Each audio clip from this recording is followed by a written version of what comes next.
When I first came to college years ago, my biggest challenge was obviously getting used to the new place, because I find it sometimes a bit difficult to go to new places.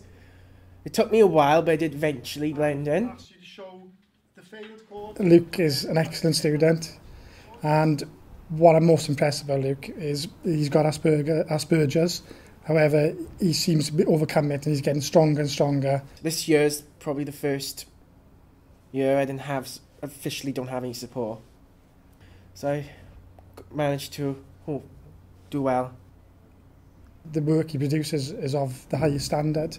Whenever he goes for a distinction, that's what he gets. In the future, I plan to go to university to study a course called computer science, which got me interest because they came here for an open day and they gave out a presentation what they did, and I was very interested in what they do.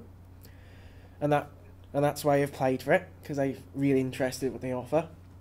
As a student, he's becoming more involved in the classroom. He's more confident. He takes part in a lot more, and he will help students now. And the students think a lot of him. He's become an integral member of the classroom. Now he's hanging around with us down in the common rooms and all that. He's moved along. He jokes around with us a lot more.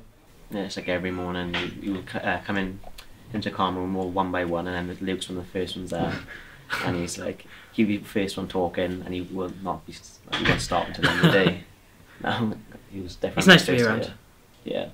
The more you learn about Luke, the more you know where he started and where he is today, the more humbling it is, and the more of an inspirational journey it is for all of us.